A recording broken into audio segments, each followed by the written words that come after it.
Hello and welcome to Biblical 12 Steps.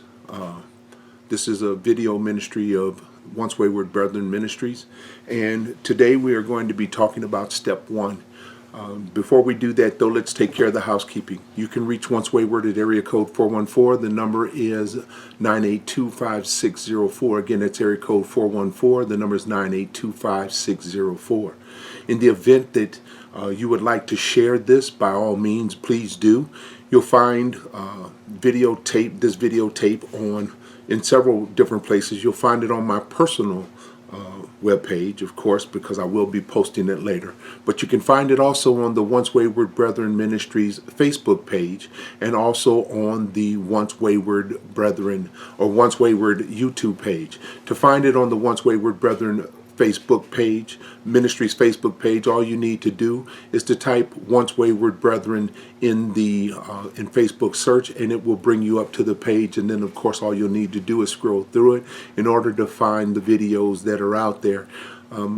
Asking that if you don't mind, if you would please share them with those that you feel might benefit from them, as well as to share them on your Facebook news feed, so that they get not because I'm worried about exposure, but worried about more about the fact that someone may actually be too embarrassed to actually attend a regular 12-step meeting, but finding the video might give them the courage in order to begin the process to turn their lives around, and to, more importantly, to foment a relationship with Jesus Christ.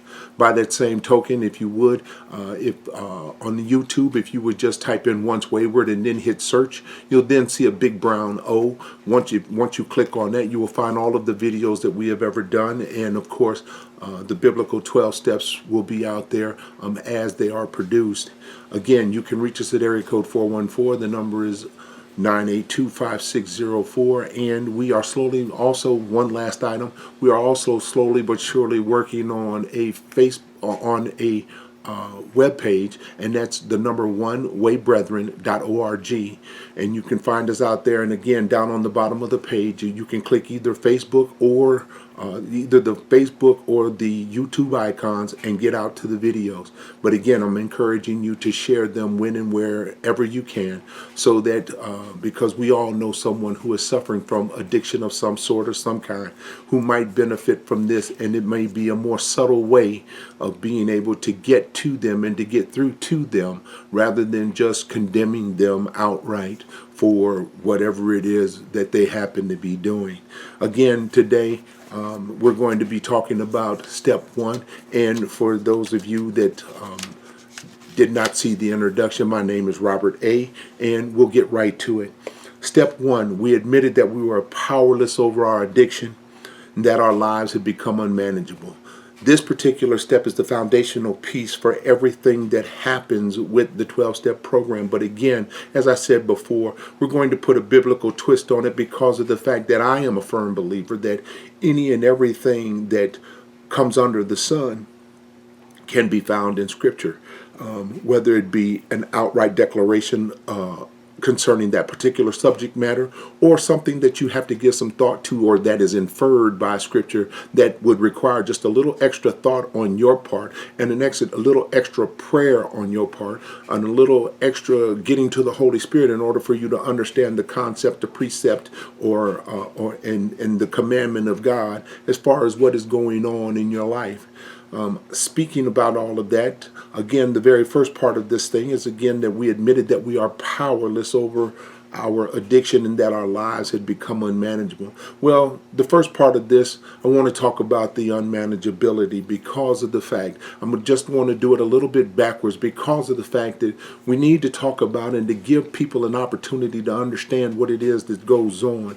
Is that one of the things that happens is that we don't realize it at that particular point, but when we ourselves are caught up in active addiction, we don't see the downward spiral that the people people on the outside of our lives are looking at. We ourselves believe that everything is going okay, that we're doing the things that we need to do, that the things are happening, but yet the truth of the matter is that what is actually happening to us is that we are in places and doing things that we have no business doing. We no longer have any control whatsoever of whatever it is that what our lives were looking like before we got actively involved in whatever addiction it happens to be. So the thing is that what ends up happening is that because of unmanageability, the biggest thing that happens is a big thing of irresponsibility, where we're no longer taking care of the things that we need to take care of, like paying the rent or the gas bill, the light bill, buying groceries, simple things like that, because of the fact that our addiction has superseded everything that we've come to hold near and dear. But not only that, though, but it's also impacts our relationships. Our relationships become unmanageable with our spouses, significant others, with our children, with our parents. Things that we would normally have taken care of before we started using, before we started doing whatever it was that we were doing, that was against who we were. Though that unmanageability part of it is that we showed up late for work, or we forgot to go get the kids, or we were out using while we were supposed to be, when we were supposed to be celebrating an anniversary or a birthday or what have you, or better yet, we just quit going to work. And therefore all of this stuff piled up, and it piled on, so that we had no way of doing the things that we needed to do, because of the fact that we were actively using the Bible. And I'd like to read this to you because of the fact that I found it to be very appropriate. And I'm reading from The Way, which is the Catholic Living Bible, and it is the equivalent of the Message that the Protestants use, but the language is just a little bit different, and I think it's more stark and revealing. Reading from Proverbs 23, starting at verse 29. It says, "Whose heart is filled with anguish and sorrow? Who is always fighting and quarreling? Who is the man with bloodshot eyes and many wounds? It is the one who spends long hours in the taverns trying out new mixtures. Don't let the sparkle and the smooth taste of strong wine deceive you, for in the end it bites like a poisonous serpent. It stings like an adder. You will see hallucinations and have delirium tremens, and you will say foolish, silly things that would embarrass you to no end when you were sober. You will stagger like a sailor tossed at sea, clinging to a swaying mast, and afterwards you will say, I didn't even know it when they beat me up. Let's go and have another drink." That particular passage from the book of Proverbs, to me, lines up the unmanageability of what active addiction is like, because there's too many things that you forget. There's too many places that you go that you wouldn't go to when you were not using. So the thing is that when we're talking about this active addiction and getting to the point that we're able then to admit that we were powerless against something, that whatever it was controlling us, we finally get to that point where we begin to recognize that, but we recognize it first and foremost in the unmanageability of the things that we are doing and the consequences that we seem to be reaping as a part of what it is that we have going on. So the thing is that when we're talking about all of this, we get to that place where we start having pity parties, and we start looking at this unmanageability thing, and we begin to start feeling sorry for ourselves. And it's actually the unmanageability most times that drives the using addict to the place where they actually want to go and seek some help, which is therefore the first step in order to regain control of your life, but more importantly, the first step in order for you to regain a relationship with God.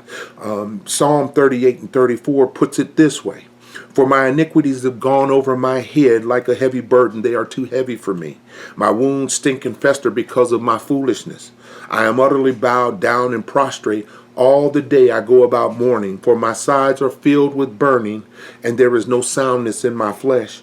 I am feeble and crushed. I groan because of the tumult of my heart.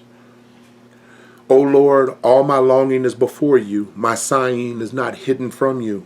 My heart throbs, my strength fails me. And light of my eyes, it also has gone from me. My friends and companions stand aloof from my plague, and my nearest kin stand far off. Those who seek my life lay their snares. Those who seek my hurt speak of ruin and meditate treachery all day long. But I am like a deaf man. I do not hear, like a mute man who does not open his mouth. I have become like a man who does not hear, and in whose mouth there is no rebukes.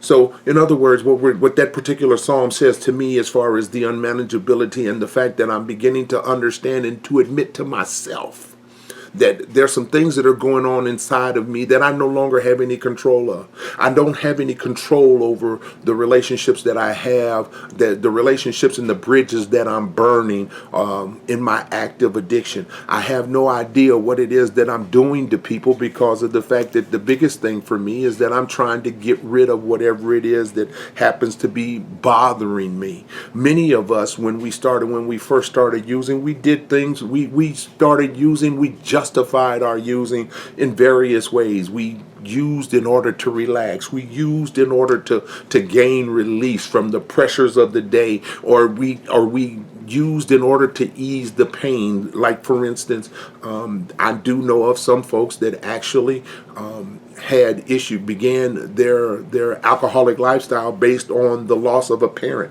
But it wasn't just the loss of a parent or a sibling that caused this, but it was the nature, it was the things that they had, the things that they felt that they had not done or seen or had a chance to do with the individual that passed on. And because of that, they had, for lack of a better way to put it, unfinished business with this person. And so because of that, they ended up using, and it went from one drink to many drinks. There's a saying in the 12-step program that one is too many and 1,000 is never enough. So the thing is that when we're talking about this active addiction, we're talking about using, we're talking about all of these things. What we're doing is we're saying that very simply that there are triggers and things that people have used in order to justify this. Forgetting the past is one of those things that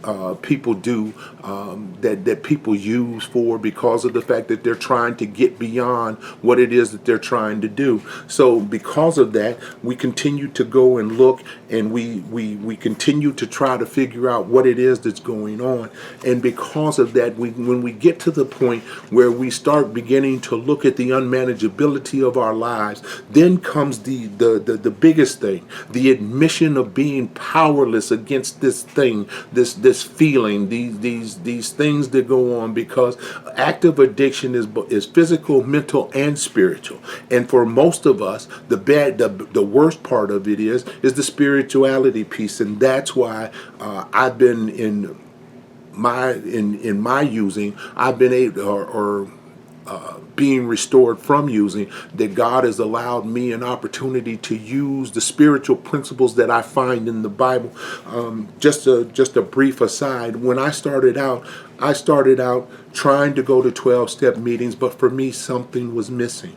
So the thing is that what God did for me was that He then allowed me to actually meet somebody that was able to very simply get beyond all of my intellect and all of the things that I thought about myself, and able then to talk to me about the love of God and the things that God was trying to do in my life, as far as having a relationship with Him.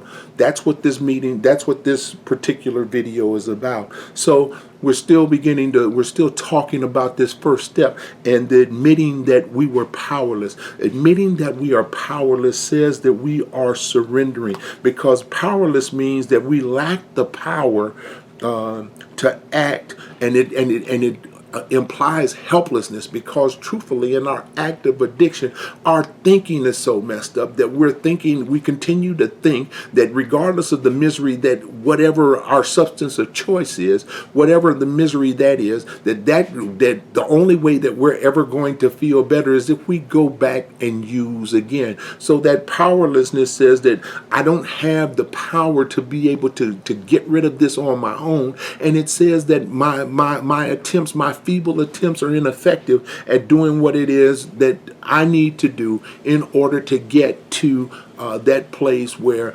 I'm able to understand and to have some control. Because once I get to that place where I accept the unmanageability and the fact that I am powerless against the substance of my choice, then and only then am I able to make the full admission that says that I'm acknowledging and confessing the fact that I do not have the ability on my own to manage or maintain a decent and healthy lifestyle, based on the fact that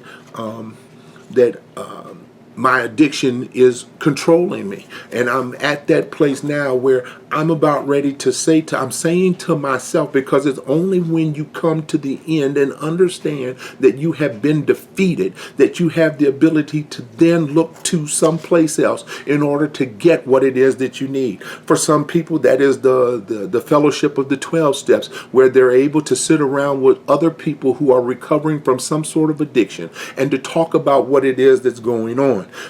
For some people, it's just the 12 steps. For some people, it's the 12 steps in church. For some people, it's the 12 steps in the Bible. For some people, it's just God, period. Now, everybody comes about this thing in a different way, but no matter which way it is that you come, the idea behind this is to come and to make the admission. Because once you make the admission, then and only then are you able to come in to what it is that God has for you. So the thing about it is that when we're talking about this first step, we admitted that we were powerless against our addiction and that our lives had become unmanageable. What we are saying is that we have gotten to the place where we have reached the end of our rope. We are at that place now where we know that we need help. We're asking for help. We're looking for help. And we're going to do the things that we need. And hopefully we're going to do the things that we need to do in order to receive that help. I will say this for those of you that are watching the video, is that I struggled for an awfully long time to get to that place where I was finally able to completely surrender, to completely let go, to completely make the admission that I was powerless, because I kept trying to hold on to things. I will tell you that I actually started trying to get clean in 1989, and it took me until the year 2000 in order to get to the place where I was finally able to completely let everything go. Next month, I will be celebrating my 21st year addiction free.